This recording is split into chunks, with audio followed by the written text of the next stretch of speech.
Shabbat Shalom à tous. Alors c'est un grand Shabbat, Parasha Miketz, et c'est Shabbat Hanouka. On voudrait, Bezrat Hashem, expliquer le rapport entre la Parasha Miketz et Bezrat Hashem, la fête de Hanouka. Vous allez dire, mais quel rapport? Hanouka, ça a été institué des millénaires déjà après même le don de la Torah. Alors comment il peut avoir un rapport?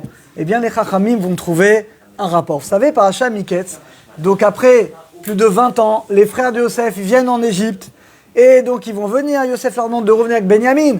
Et là, quand ils reviennent avec Benyamin, incroyable, la Torah nous raconte que Yosef Hassadik, il va préparer une grande séouda. D'abord, c'est bizarre, parce qu'il ne veut pas leur dire qui il est, mais il prépare une grande séouda. Pourquoi il fait une grande séouda, d'après vous? Et à quelle période ça va tomber? Alors écoutez bien ce qu'écrit dans le Sfat Emet, un chidouche extraordinaire. Écoutez bien. Vous savez quelle séouda il a préparé, Yosef Hassadik? On va le prouver tout de suite. C'était la séouda de Hanouka. Et cette séouda s'est passée pendant Hanouka. Comment je le sais? Il y a différentes preuves. Il y a le Shité Kibourim qui ramène. Regardez, dans la paracha, c'est écrit Vetavoir.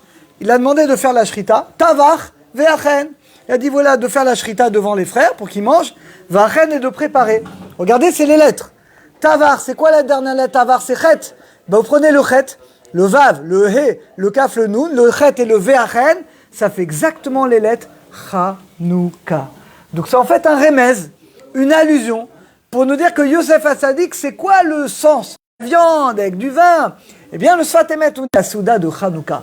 Pourquoi il organise la fête de Hanouka? Qu'est-ce que ça vient finalement nous dire?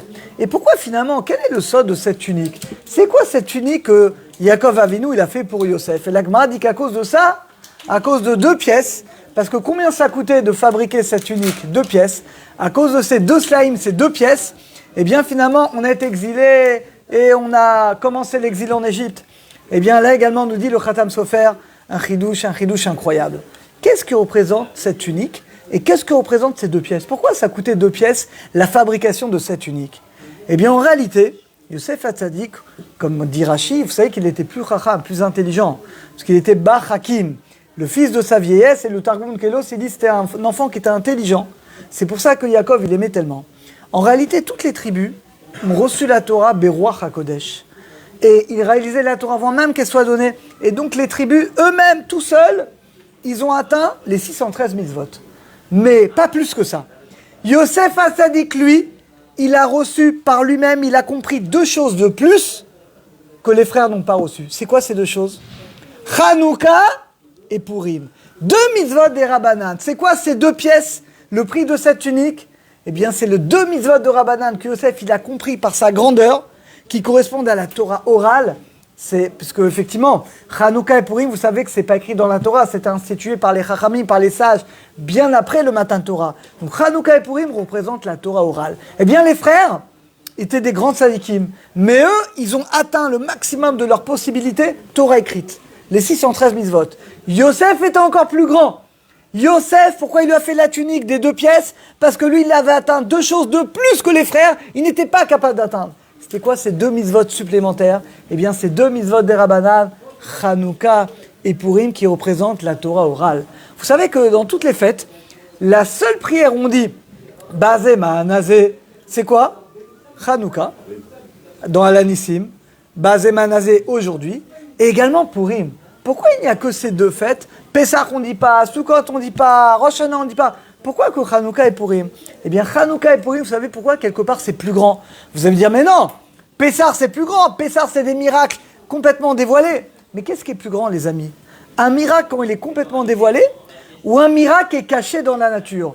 Pessah, Sukkot, la Nanekavod, la sortie d'Égypte, c'est des miracles qui sont dévoilés. Purim et Hanouka, c'est des miracles mais qui sont cachés dans la nature. On voit par exemple la fiole d'huile, on voit la victoire militaire. La victoire militaire, c'est un bon exemple de Hanouka. Une victoire comment? Quelques personnes, ils vont gagner la plus grande armée de l'époque de Yavan. C'est une victoire incroyable. Mais c'est quand même quelque chose de naturel. La mer ne s'est pas ouverte. Il n'y a pas eu du feu finalement qui est descendu du ciel.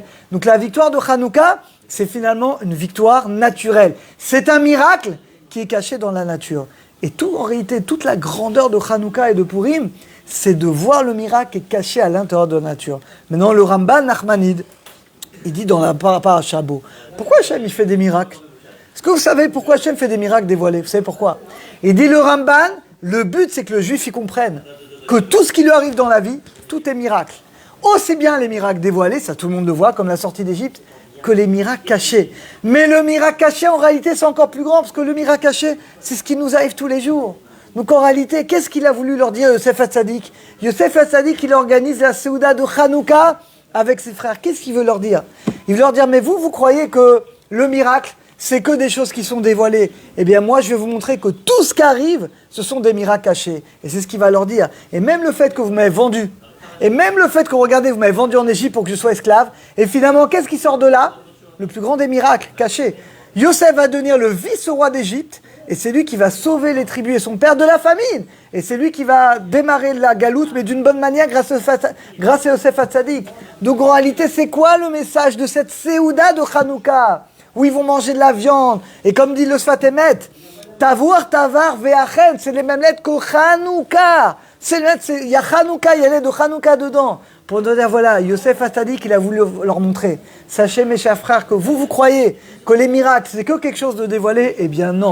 Un juif, comme dit le Ramban, c'est celui qui vit que tout ce qui lui arrive dans la vie, tout est miracle. Et quelque part, le miracle caché, il est encore plus grand que le miracle dévoilé. Parce que le fait qu'on est en bonne santé, les amis, c'est le plus grand des miracles. Le fait, Baruch Hashem, que tu vis en Israël, aujourd'hui, c'est le plus grand des miracles. Tout ce qui t'arrive dans la vie, en réalité, ce sont que des miracles. Et c'est ça la grandeur de Hanouka. La grandeur de Hanouka, c'est comprendre que la victoire militaire, qui est un miracle caché dans la nature, est aussi grand que la bougie qui va rester pendant 8 jours, qui est ça, par contre, vraiment un miracle. Mais en réalité, les deux, finalement, c'est pareil.